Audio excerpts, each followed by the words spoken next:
This clip is brought to you by SaveWithConrad.com.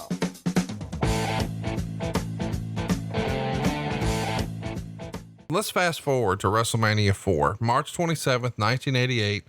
Demolition would defeat Strikeforce to win the tag titles. We've done a full show on Demolition, one of my absolute favorite tag teams of all time, now available in the archives, of course. During the match, Martel would hurt his neck and is going to have to be out of action for several months. But his wife is ill and he's taking time off to take care of her.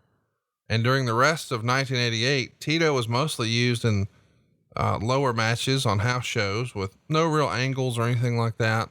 And Martel would return at the 89 Royal Rumble, and they're going to reform Strikeforce.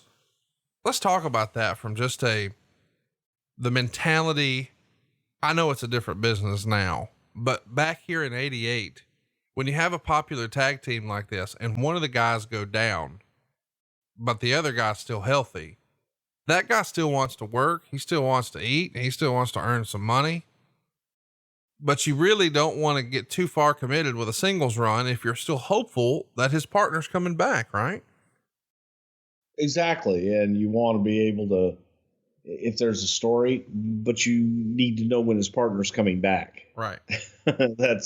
That's kind of key in that whole thing as well. And I don't think that anyone really knew specifically how long Rick was going to be out. And he wanted to come back and express that desire to come back. So you're hoping that, all right, we can get through this and keep Tito on the back burner and keep him rolling so that when Rick comes back, you just slide him into that slot and you're good to go. Let's talk about what happens here at WrestleMania 5. Now let's recap. WrestleMania 4, it's Strikeforce versus Demolition. WrestleMania 5, it's Strikeforce versus the Brainbusters. Goddamn, the tag team division, man. Of course, the Brainbusters are Tully Blanchard and Arn Anderson, one of my favorite tag teams of all time. And in the match, as this is fun to note, Tito was facing his old college quarterback, Tully Blanchard.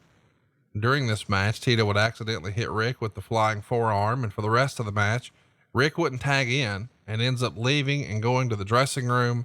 Of course, Tito winds up receiving the spike pile driver and he's pinned. Man, this WrestleMania was my first big WrestleMania that I didn't watch on, because my first memory of wrestling is watching a double tape VHS of WrestleMania 4. So WrestleMania 5 is one that I'm all into. And the idea that dirty bastard Rick Martel would just not tag in and leave Tito hanging, man, you sold me hook, line, and sinker. This is a great storyline though, is it not? Yeah, it was, because it was just so simple. And this was back in the day when you could do shit like that and it was easy to understand. Hey, I got hit by my partner. Hey, fuck you, man. I'm not tagging you anymore. You want to go do it by yourself? Go do it by yourself. So nice. I miss the simplicity of some of the things that we used to be able to do.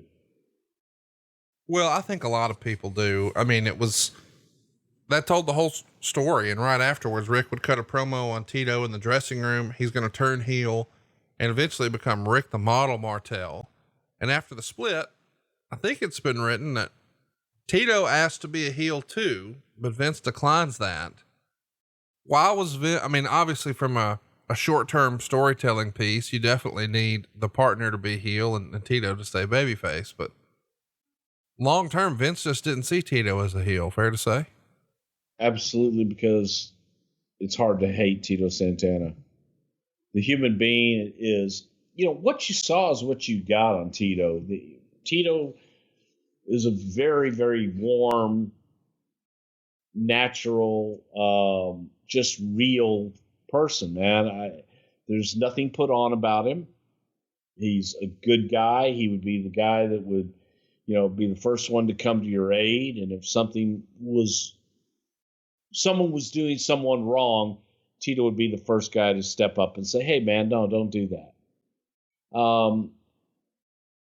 And a heel, a good heel, I think does have to have some of those assholeian tendencies that I'm not sure that Tito has in him. I think Tito is just too good of a person to, maybe he could have, I don't know. Because usually heels are the best guys in the locker room. But I don't know. I think that he was too nice. Assholeian.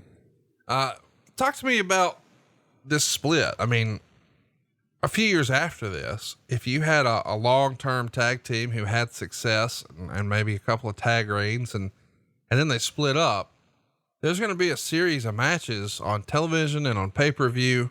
This is maybe a different era though, because these guys only wrestle on house shows. There's never a blow off. There's never a pay-per-view attraction of Rick Martel versus Tito Santana. Is it just reserved for the house show business because at that time you're just more interested in selling tickets? Yeah, exactly. The live event business is where we made our money, and that match was able to go around and make its money in the live events because that's what you did. When it got around to a pay-per-view, the philosophy in those days was now we do something different.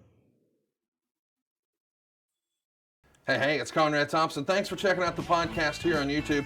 Be sure to hit the subscribe button and the notifications bell so you get a notice anytime we upload some new content. And go save yourself some money right now. If you're in a 30-year loan or you have credit card debt, it's not a matter of if I can save you money. It's a matter of how much. Find out right now for free at SaveWithConrad.com.